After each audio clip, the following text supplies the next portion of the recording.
Hello, my beautiful motorheads. Welcome to Féroce, where we inspire you to live fiercely. I'm your host, Annick. Today's guest is C. Jane Taylor. She's the author of Spirit Traffic, a writer, and a yogi.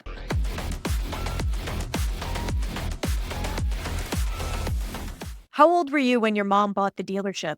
Wow. I would say 5. Was she into motorcycles, or was it like, why would she have decided to buy one? It was about a guy. It had to do with Oh, a relationship that she was in. Well, then it was a number of years, you and your sister grew up. You talk a little bit about this in your book, The Spirit oh, Traffic. nice. Thank you. Have to show it. Yeah, there it is. Yeah, it's a great book. Thank you. You talk a little bit about the upbringing there, but what you write in the book is that there was a time where you didn't ride and then you picked it up as an adult. So maybe you can share a little bit about why that was or how that happened. Sure. On Mom sold the Honda shop when I was when I was starting like 3rd grade. And I didn't ride after that until I was 50. Wow. And it was about a guy. I started writing because of a guy. And that guy was my son, Emmett, when he graduated from college. Well, the year before he graduated from college, my husband, John, said, let's get some bikes and ride across the country. And I was like, oh, cool. Okay. That sounds like a great idea. So we bought 3 used BMW 650s, all the same bike, different years, but we wanted to have one set of tools. And 3 days after Emmett graduated from college, we got on the bikes and rode from Vermont to California and back. None of us had ridden before. We were all new. I mean, I rode when I was a little kid, but Yeah. I didn't remember any of that. I knew that you're supposed to do something with your hands, you're supposed to do something with your feet, and it took me a while. So, yeah. And was it the same for John, your husband? Well, we had scooters. We had Zuma. John and I both had Zuma 125s, which were super awesome scooters for like a year before we did this trip. But I don't think it was that difficult for John and Emmett because they're just good at stuff. And, a lot of people despise them for that. Yeah. You probably have to go down as being one of the coolest moms, that would be your graduation gift for your son. That was the gift. Yeah, it's a great gift. I also think that it was pretty smart that you guys all decided to ride the same bike because it really does help out with parts, as you mentioned, and just being able to simplify how you're taking care of everything. Oh, yeah. We had a great routine of, adjusting the chain every night after we set up our tent, stuff like that. So we had all these systems. It was great. Okay, so when you were traveling cross country, you actually camped? We did. We camped, Okay. except for, if the weather was horrendous, we'd get a hotel. And one time we got a hotel because my period was horrendous. It was so, it was in, Okay. it was in Colorado and it was snowing. And I'm 60 now, but this is when I was 50. So I was at the end of my period and it was just like Niagara Falls. And I was absolutely miserable. So we got a hotel. Well, that was very kind of the men too. Well, Be able to support you through this change of life. Emmett was terrified. He was like, what's happening with Mom? Bro, yeah. It was great to What's the jump means- right into the period Yeah. discussion right Yeah, away. well, first off, these are the realities of life. Two, it's realities of being a woman. So there you go. One of my chapters in Spirit Traffic is called Period Piece. And it's about this stop in Colorado and the horrible period. And when I did my national book tour, I read that chapter at a couple different places just because some guys were so grossed out. But anyway, it's like, all right, let's just do it. It was fun. Oh, that's awesome. When you wrote the book or you had the idea for the book, did you have it before or after you did the cross country trip? After. I Okay. didn't think I was writing the book at all. I mean, I write for a living. I do resumes and, newsletters and content and stuff like that. But I didn't think I was writing a book at all. But when we got home from this trip, we went 10,000 miles, 7 weeks. I sat down and started writing, and I wrote every day for about 6 months, Wow. 60,000 words, 80,000 words, something like that. And I was like, oh, wow, this is a book. Uh-oh. And then I put it down for 5 years. I left it. Wow. I was terrified and I ran away from it for 5 years. So, What was terrifying about it? that's a great question. Um, just the reality of it, being an author, committing to a book, finding a publisher, all of that stuff. And maybe fear of success is Mhm. terrifying. But I'm sure that a lot of writers and would-be writers are terrified of writing a book, you know? Mm. And so I've certainly had that. And I'm in the middle of writing another book. I'm writing a book about the national book tour that we did on the bikes, which we stayed with you on that tour. It was an awesome tour.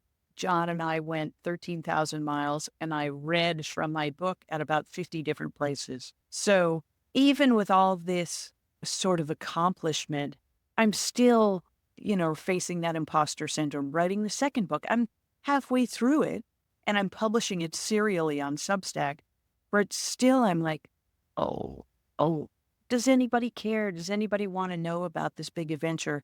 And I think that they do, but it's still, am I worthy? Those kinds of things that people face, those kinds of questions.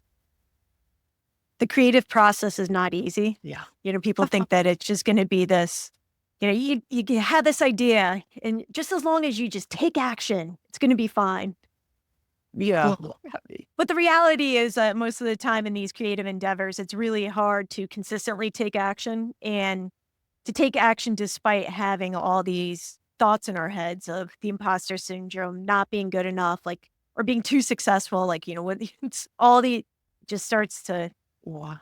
get crazy up there. Yeah, the too successful thing. John was convinced that Spirit Traffic would be picked up as a movie. And he's like, well, who's gonna play John? And John's like, well, duh, George Clooney.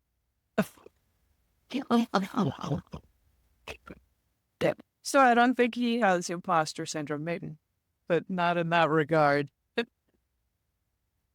That is perfect. Yeah, yeah, right. What's the second book about? Oh, well, we did a national book tour. This idea was John's. John's the idea man. And when the book was published in 22, in May, we had a big book launch party, which was awesome. We did it at a bar in Vermont. And I invited all the local motorcycle shops to bring bikes. And I had a DJ and I had sort of moth style stories. People from the audience got on stage and told their stories after I read from the book. It was a huge party. We had a blast. And then, like 3 days after that, maybe a week after that, John and I hit the road on the national book tour.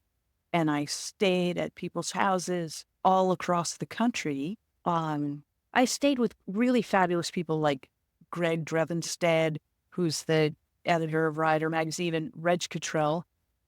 My God, what a blast. And so we stayed at all these different places and met people from all walks of life, all political persuasions, all, genders, everything. And so the book is called Riding the Line. And I found that wherever I went, when I took off my helmet, people were like, wow, you're an old woman. When I was like, well, sure. Okay, fine. But people were really impressed that I rode my own bike. And then when I told them the story of the book tour, that was the gas station moment when people would buy a book from me at the gas station, which was, Oh, that's great. yeah, So you're traveling with them on the bike? yeah. And I always had a couple Mhm. books with me on the bike. So that Yeah. was, but so the book is about that tour. I can't wait to hear this. Well, I have heard some of the stories. And that's mostly because I follow your weekly newsletter. Oh, thanks. And obviously you have the Substack as well. Yeah. Maybe you could talk a little bit about how the Substack is fitting in with the book.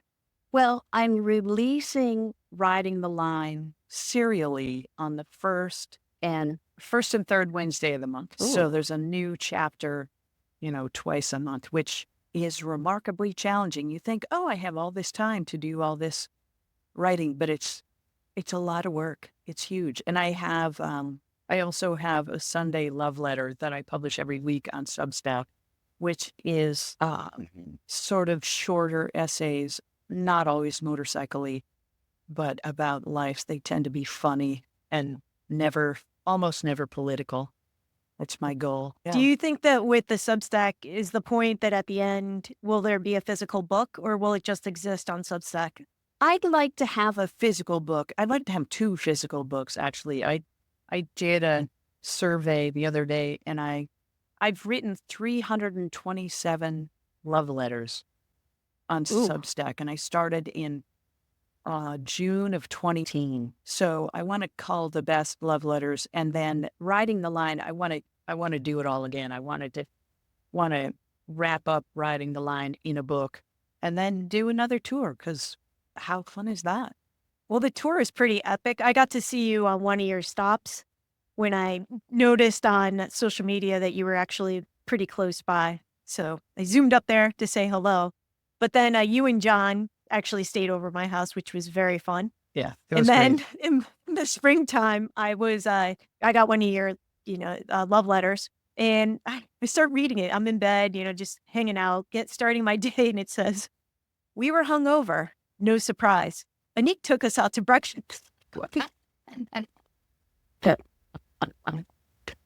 And I had this moment where I was like, "Great." Oh, John. Oh, that's great. That's great. But one of the things I liked about we went to breakfast, and you and John had this ritual when you start a ride in the morning where you gather together and you hold hands and you do a meditation. And I have to be honest, you included me in this. Woo. And I was like, I don't know if I want to do this. I'm like, "Can we pray in here in the parking lot?" Like, I don't know how I feel about this. Yeah. And you hold hands for a minute and you take some breath. And I have to say, it was such a lovely experience. Oh, By the thanks. time the minute was over, I felt really connected with the ride. Mhm. You guys got on your bikes and you rode off, and I got teary. I was like, Oh, "Oh." the hurt. And, oh, that's sweet. Yeah, I think it's just a nice way to center yourself before you hit the road. Yeah, 'Cause it's easy to like get frantic well, before it's getting on the road. it's really good. I mean, John is a yoga teacher. I'm a yoga teacher, but John is the big yoga teacher in the family.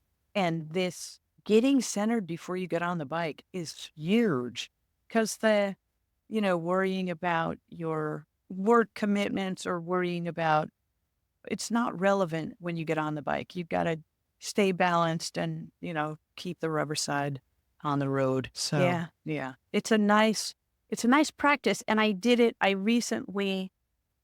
was invited to read at a rally in Wisconsin, and the woman who invited me, she sent me an email like in January or something. And I was like, oh, of course, I'd be happy to read at your rally. And she said, well, you'll be the big presenter. And so I agreed to this thing. I looked at my calendar. So September 6th, I'll be able to do it. I don't have anything. And then like 2 months before, I looked at the map and I said, holy shit.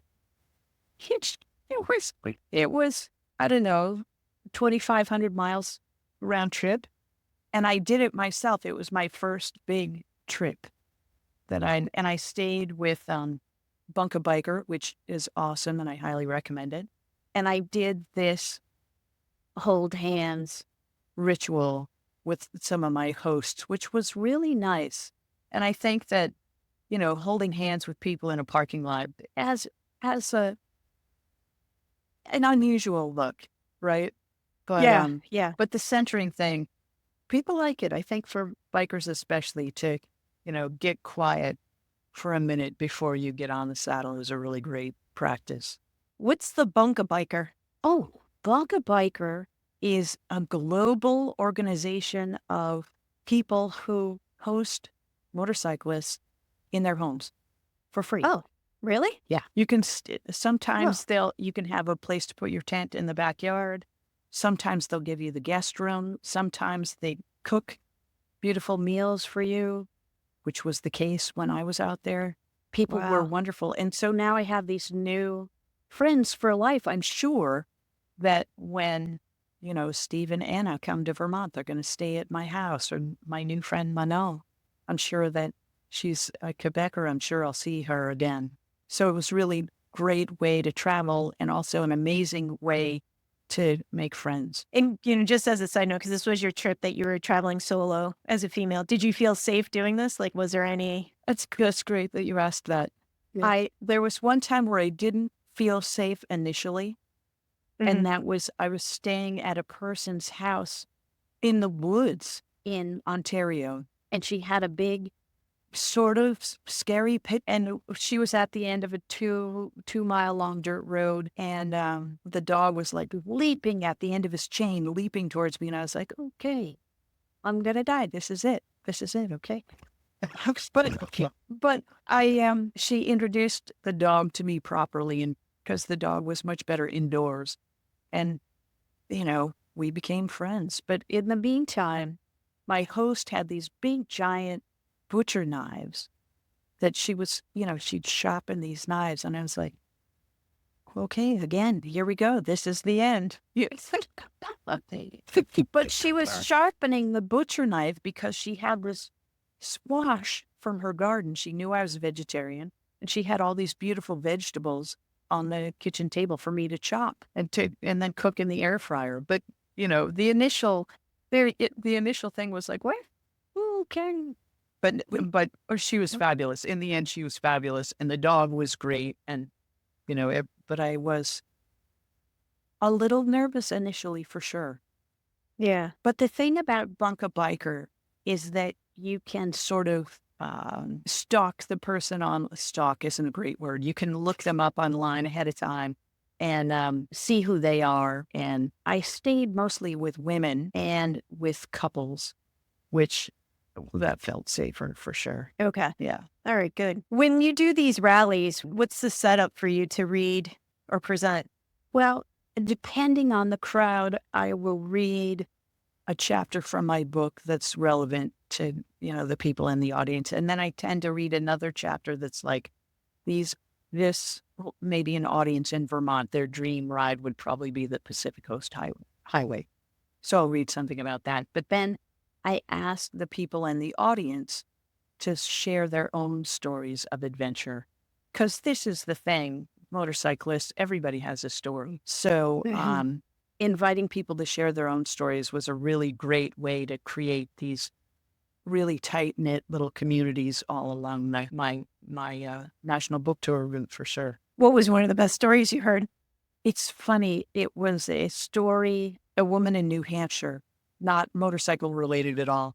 She says, we're in this beautiful living room with like 20 people, and everybody's looking at her, and she says, yeah, I don't have any stories. I just have children. And then she says, oh, wait a minute. When my first was born, I didn't pay attention to the contractions. It was the middle of the night in northern New Hampshire, and the contractions were coming more frequently. And she wakes up her husband and says, okay, it's time to go.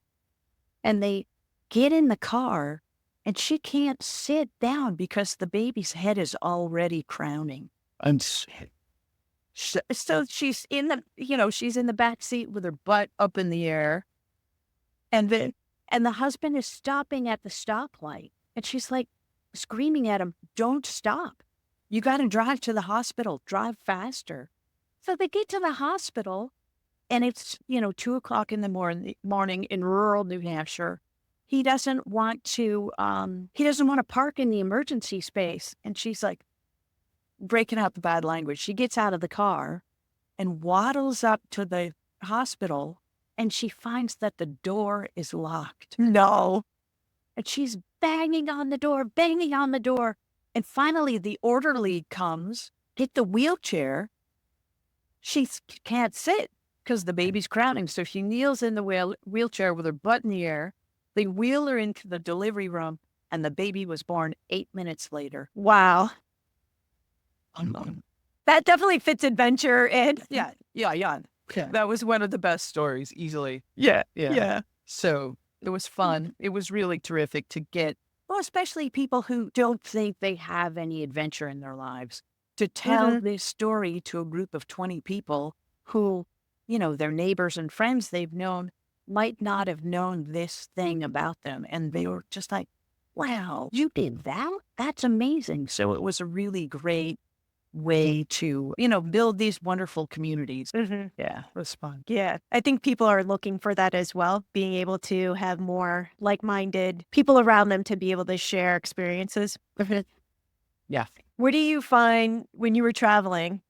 I was going to say maybe the first trip, but even on this second trip that you took with John to promote the book, Sure. what was one of the best experiences you had? I would say riding with Reg Catrone. Mm. And Reg is a legend. I mean, he's an amazing motorcycle rider and writer. And we stayed with him in Santa Cruz. And we were going to camp in Santa Rosa, I think, Henrico State Park. And we're like, Reg, how can we get there without going on the highways? He's like, well, it's kind of difficult. I'll just show you rather than tell you. I'll show you. Just follow me. And then he looks at me and he says, how are you with dirt? And I'm like, well, Reg, it depends on the dirt. So he takes us, and this is in California, he takes us along these beautiful roads, the redwood trees and everything. And then the roads are getting smaller and smaller. And he turns off quickly into this private road, no trespassing. He takes that road, and it gets trickier, and there are rocks and there's sand. And it's getting more and more technical. And we're going up along this ridge. And you can see the Pacific Ocean over here. And you can see this amazing valley. And we're like riding along the edge of the world. And I'm in the middle of this thing. And I feel like this is way the hell beyond my skills. And I stop. And John and Reg are way the hell in front of me. And I'm like, I guess I better keep going. So I keep going. And we get to the end. And we take Reg out to lunch. And he says, it's rare that I kick someone's ass and they take me out to lunch. But then he says he hadn't ridden that road since his back surgery a few years before that. And he was a little bit afraid to do it by himself. So I was pretty honored that he took us with him on this road. And he's a really wonderful guy. He has an organization called Ride Right. And it's a group of people. He publishes a book every year, well, maybe every other year, called Ride Right. And it's about, it's stories from motorcyclists who have not been published. And it's this terrific collection of stories, really fun group of people. What was it like to do this trip by yourself, this last one? It was great. It was so great. When I got home, John's like, oh shit, you're not going to ride with me anymore. I mean, I had so much fun. And again, it was about the people I met, but also, the negative self-talk happens. And I'm riding along. I went to Wisconsin through Canada to avoid Chicago. And I'm riding along on the Trans-Canada Highway, and I don't see any cars for a long time. And I see a sign that says, welcome to the Mississauga First Nation. And I'm like, hooray, Mississauga. And then I see a big sign that says, do not feed the bears. And I'm just like, wow, I really hope nothing happens to my bike and that I have nothing in the tank bag that the bears are going to want, because there were no cars. There was nobody out there. And You were going to camp there? No, I was just riding along. Okay. And I would ride for, 4 or 5 miles without seeing anyone else. And I thought, and then I was like, no, I got a great bike. I have a BMW 650, and it's a great bike, very dependable, knock wood. And so I did have fear that would creep up, like, what about this? What about that? And I would just push it down because I'm like, I'm in the middle of this. I can't attend to that fear right now. I can look at it later. But I did things like sing all the theme songs to the 1970s television shows I watched as a little kid. And, I made up songs based on the road signs or like what was happening. Like one of my favorite songs that I kept singing over and over again was Nobody Gets to Pee on the Trans-Canadian Highway. And I had this cute little melody. And I was, so you think that you have these deep thoughts about life and maybe the afterlife and about relationships, but I'm just like TV jingles and goofy songs for 2,000 miles. Sounds like you needed it. Yeah, yeah. Okay. I thought I was such a deep thinker, I'm an author, all this stuff, liberal Yeah. arts degree, all this stuff, but nope. When you and John ride, do you wear helmets that have telecoms, or do you talk when you're riding? I guess that would be the question. The first trip that we did with Emmett, the spirit traffic trip, we didn't have intercom, which is kind of amazing. And but since then, my stepdad gave us an intercom for Christmas, and we use it all the time, and it's a blast. It's really fun to talk to someone you're riding with, and I found that even while I was riding alone, I have this thing where when I'm all the way in fourth gear, I say, top gear, Johnny, top gear, Johnny. And I said that, as I'm alone. I'd be like, top gear, Johnny, here we go. Besides all the writing, you also are a yogi, and that's part of your life. You guys teach classes and teach other people to become yogis. Yes. Is that the proper terminology to use? We lead a yoga teacher training, yes. Okay. And does that at all fit in with the motorcycling? Do you find any connection? Yeah, a great connection. It's single-pointed focus is what yoga is about. That's what motorcycling is about.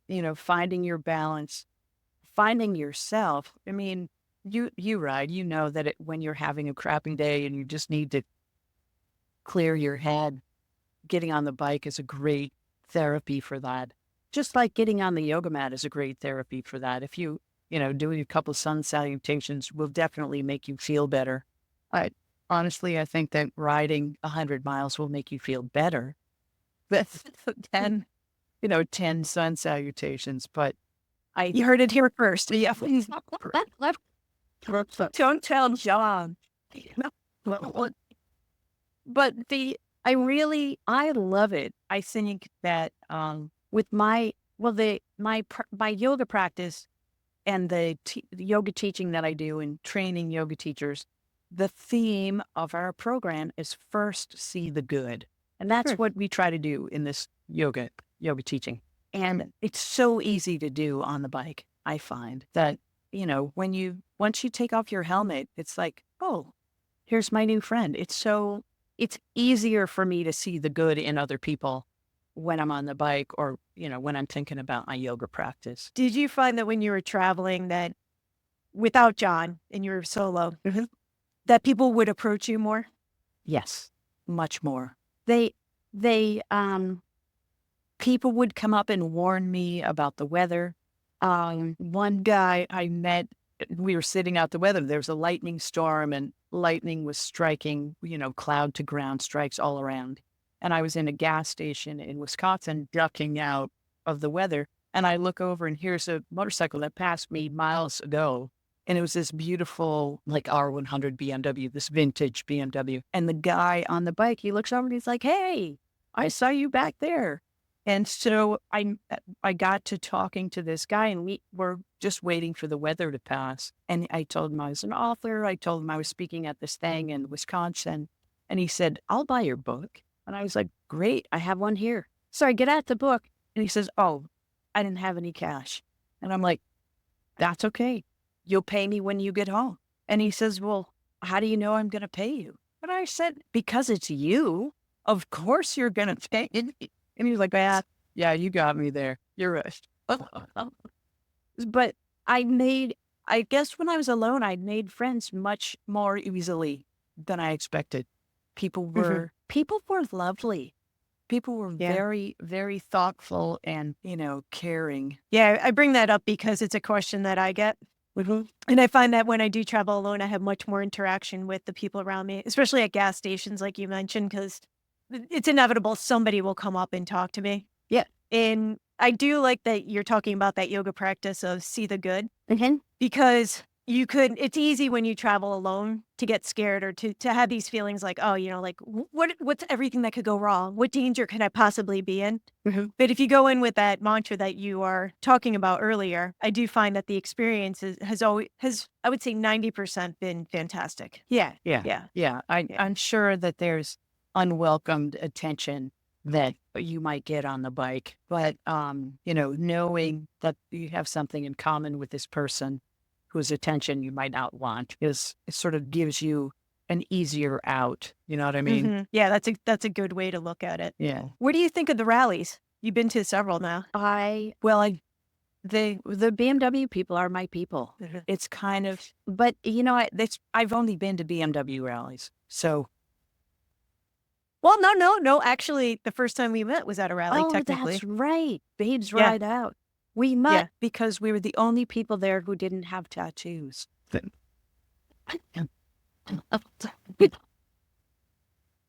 says so much.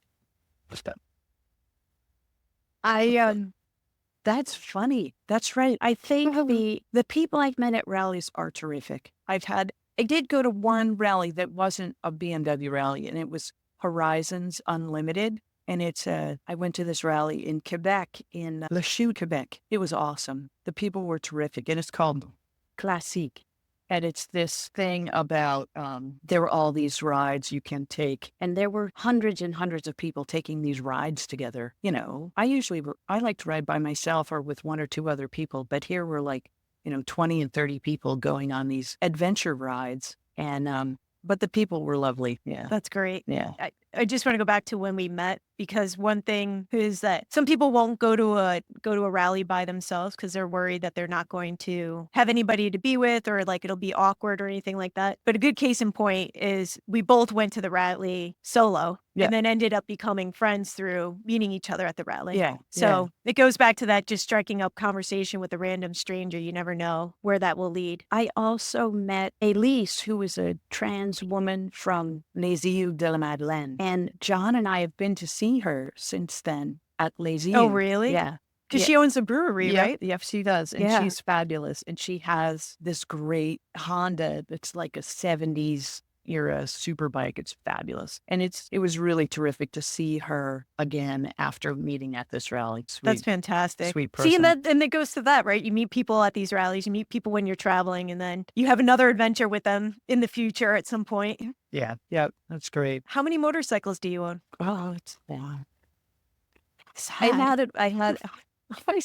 I sold my Bonneville this summer. Oh, you did? Yeah. It's kind of a heartbreaker, but I didn't ride it enough. And I have arthritis in my hands, and the clutch on the Bonnie was really hard to manipulate. Okay. And it felt criminal keeping this beautiful bike just under the, cover. So I sold it to a guy, this cute guy. He was probably, in his early 30s, who'd been looking for a Bonneville for years and years. And I was like, yeah, this is the guy. So, and he's like a nurse or something. So I was really happy for him to have it. So because I love my BMW so much, I'm so comfortable on that bike that, it was like, okay. So I just have one now. That's great. Yeah. How many miles have you put on it now? Is this going to be 70,000. Wow. Yeah. I'm sure it can go for a long time. Yes. But that's pretty impressive. Yeah. I used to think that this was just my entry level bike. It's the first bike I've ever had. And I was like, this is my entry level bike. But now I'm meeting people who are selling their big bikes to get something smaller because the big bikes are too heavy. Yeah. I'm a big, big fan of the smaller bikes. I talk about it all the time. Yeah. And a lot of the bigger bikes, it's about the ego.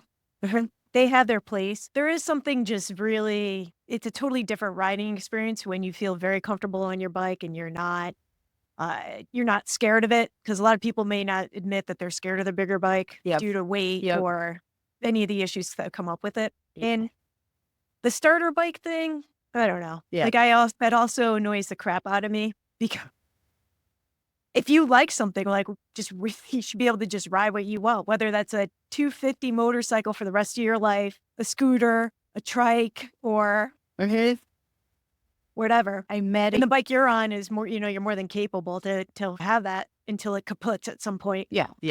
I met a guy at Lachute, Quebec at the Classique at the Horizons Unlimited who is 80, and his name is Dieter. He's been riding BMW since he was 18. And he had all these great photographs of himself and his wife. And he just bought the new BMW 310. Oh, really? Yeah. That's such an interesting choice. Yeah. And he gets on this thing and he's like, I'm a kid.